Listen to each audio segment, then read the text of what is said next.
Za arhitekturo sem se pravzaprav odločil čisto slučajno v 6. gimnaziji. Hodil sem na gimnazijo v Kranj, kjer sem bil precej aktiven, urejal sem stenčas, tudi za časopise sem risal, za Gorenjski glas in slikance, karikature. Pa na gimnaziji sem bil v jamarskem društvu, radioamaterskem, se pravi tehnika me je v bistvu zelo zanimala, tako da sem jaz mislil zmeraj, da bom šel na elektro smer, vendar sem pa v 6. gimnaziji srečal kolega, ki je bil 3 leta pred mano in je šel na arhitekturo. Sem ga vprašal, sem rekel, kam pa greš študirati, je rekel, na arhitekturo. In jaz takrat za arhitekturo še nisem vedel, sem mu rekel, ja, koga pa je to? Pa mi je povedal. Poleg tega, da bi šel v tehniko, me je zelo vlekel tudi na akademijo, ker sem precej risal iz tistega obdobja za 8. gimnazije, imam tudi 30 portretov profesorjev, dijakov, mojih sošolcev, ker me je gimnazija tudi malo dolgočasna in sem med poukom še kaj drugega delal. No, vendar sem se jaz odločil za arhitekturo, sprejemnih izpitov še ni bilo, bil sem sprejet in 61. sem diplomiral pri profesorju Mihevcu. Vabil mi je, da bi prišel za asistenta, meni pa mojemu kolegu z Breda, ki ga je tudi vabil, nama to ni pasalo. Tako da sem jaz pristal v Kranju v projektivnem podjetju, kjer sem 5 let delal. Dali so mi tudi delo, ga noben ni hotel, to se pravi urbanističen načrt Tržiča. Tako da mi je ta naloga v Tržiču zelo potegnila in sem zelo z veseljem delal in moram reči, da sem kar nekaj naredil in ta urbanizem pravzaprav v Tržiču se še danes traja in še danes je urejen po tistem načrtu in tudi razvoj gre v tisto smer. Dobil sem pa kar naenkrat prima nalogo in sicer adaptacijo in povečavo pristaniške stavbe na letališču. Na letališču so takrat razpis naredili in so dobili 20 ponudnikov, idejni načrt jim je naredil in arhitekt Uhlik iz Zagreba.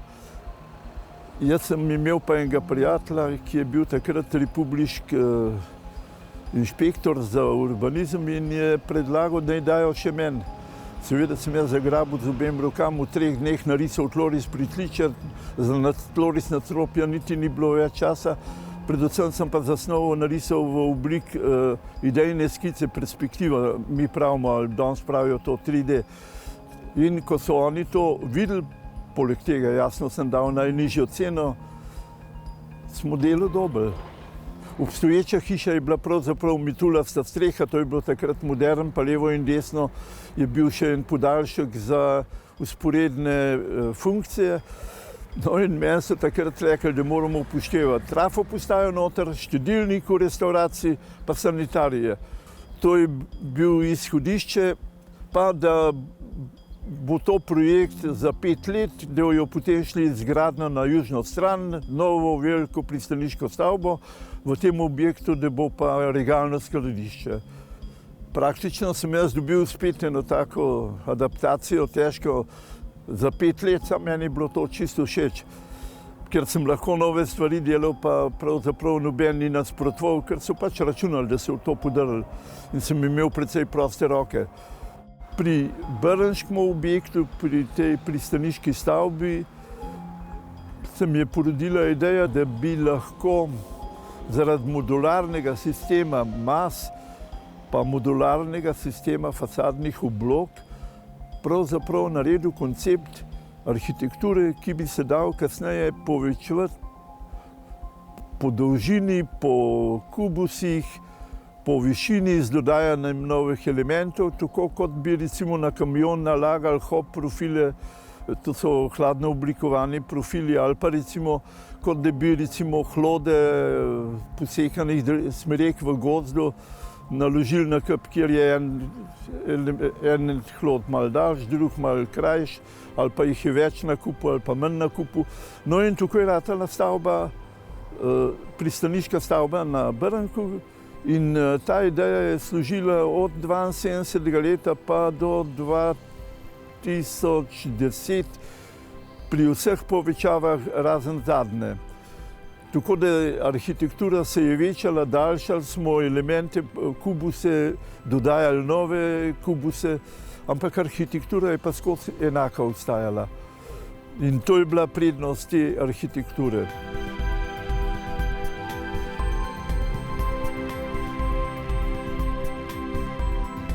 Letališče Ljubljana je bilo na tej lokaciji na Brniku odprto leta 1963. Prvo letalo je pristalo v predbožičnem času 24. decembra tega leta. Potem je seveda z rastjo prometa letalskega bilo potrebno razširiti tudi letališko infrastrukturo in med prvimi je bilo potrebno razširiti potniški terminal. S pripravo na to širitev smo pričeli že leta 1968 in arhitekt Ciril Oblak je zmagal na razpisu, tako da je potem leta 1973 se zgradil terminal, v katerem se nahajamo, potniški terminal, ki je še danes v funkciji. Za to svojo arhitekturo, ki je zanimiva predvsem zaradi tega, ker dobro sledi tehnologiji letalskega prometa, je dobil kasneje Prešernovo nagrado.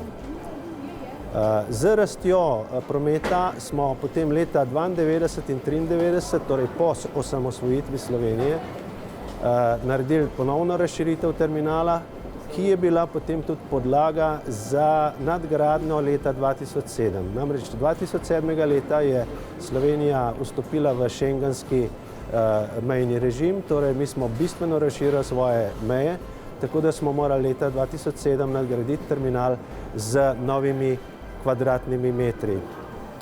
Arhitektura, ki jo je arhitekt Oblak zasnoval, je zanimiva in še vedno aktualna tudi zaradi tega, ker je fleksibilna, ker se da objekt širiti, dograjevati in ravno v tem času se pogovarjamo, da bo potreben zadnji, zdaj že 14. poseg na tej arhitekturi, tako da bomo lahko v tem terminalu oskrbeli približno 700 potnikov na uro.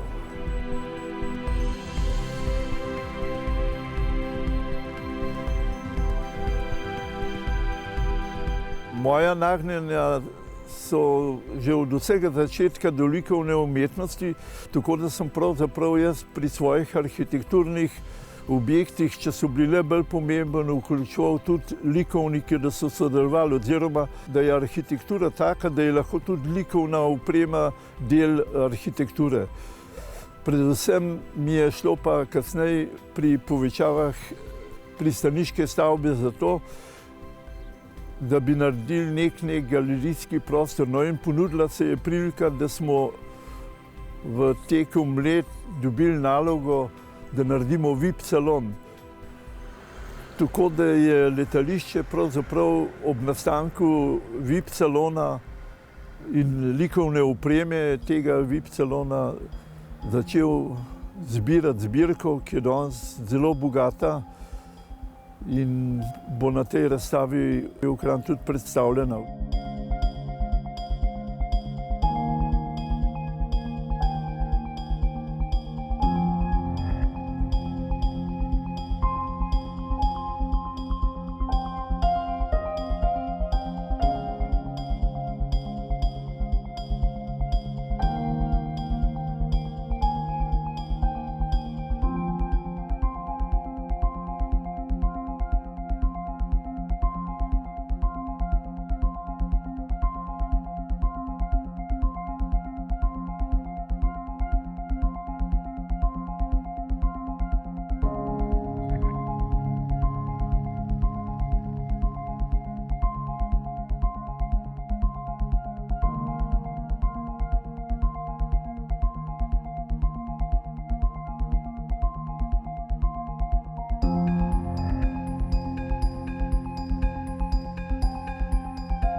No, z ozirom na to, da je v VIP salonu predviden prostor za državnike, za pomembne ljudi, kjer je poseben prostor tudi za faks, za te pomembna sporočila, smo takrat se odločili, da bi teh 8 oziroma vsega skupaj 10 polj, ki so bila sprejemljiva za likovno opremo, opremili z malimi formati zelo pomembnih slovenskih umetnikov, tam od Vena Pilona, Božidarja Jakca, Gojmirja Antona Kosa do najmlajšega Jana Zabernika.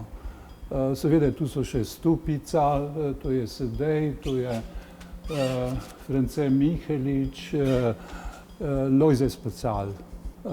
Moram reči, da v teh pogovorih, v teh stikih s posameznimi umetniki in tako naprej, ko jim je bilo povedano, zakaj gre, da gre za likovno opremo, ki ne bo ne vem po kakšnih velikih formatih, ampak vendar dostojno prezentirala sodobno slovensko umetnost in do najmlajših tistih, ki so takrat bili, in da se je prostor odprl še za prihodnost generacijam, ki prihaja, da bi se ta zbirka nadaljevala tudi do risbe in tako naprej. Meni je šlo zmeraj za organske oblike, ne? In ta poliester je pravzaprav omogočal organske oblike, okrogline.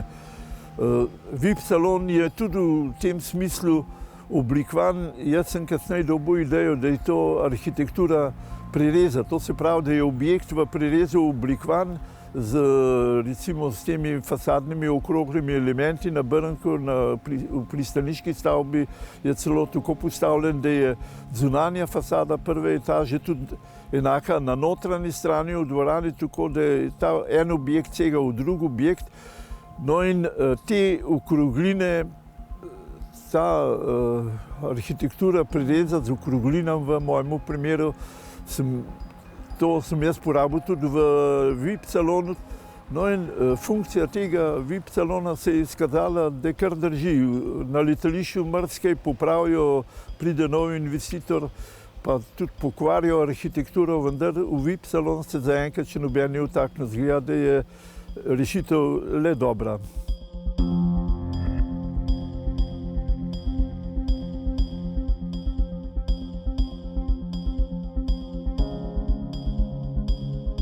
Leta 1971 sem to sliko naslikal za bienale v São Paulo.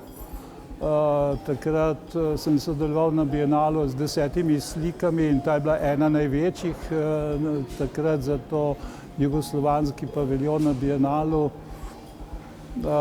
Potem je po 3 letih, oziroma tudi je razstava potovala še v 3 večja mesta v Braziliji, prišla nazaj in je bila deponirana, in na osnovi te reprodukcije, ki se je to oblikovalo, je pa našla potem prostor tukaj.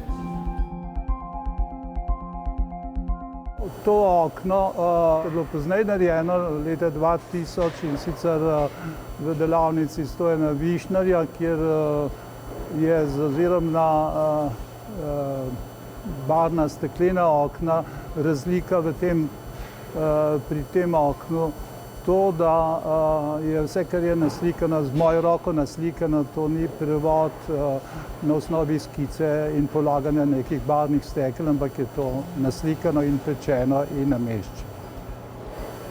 Jaz mislim, da v času, se nisem bil povsod zraven, ampak v času, ko so oblikovali to arhitekturo z projektantom Cirilom Oblokom, to je bil direktor Vinko Može in direktor aeroinženirja Stane Bobnar, da so našli en zelo posrečen skupni jezik za to, kako bi nadgrajevali te prostore.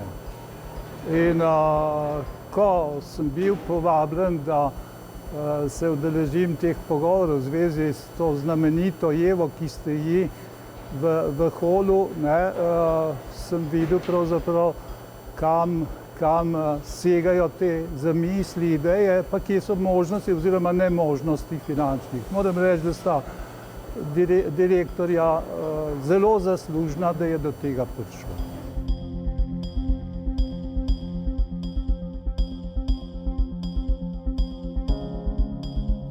Poliester se je izkazal takrat tudi za oblikovanje kot perfekten material. Tako da je prva stavba, ki je bila narejena, 71. leta smo mi oblikovali, oziroma sem kar jaz oblikoval tudi checking pulte iz poliestra, informacijski pult iz poliestra, itak je pa fasada enaka v notranjosti, kot je na zunanji strani, tako da potnika pravzaprav fasada spremlja tudi v notranjosti. Skratka, poliester je omogočal pri oblikovanju precej možnosti, jaz sem se pa takrat dejansko ukvarjal tudi z industrijskim oblikovanjem, raven z elementi iz poliestra.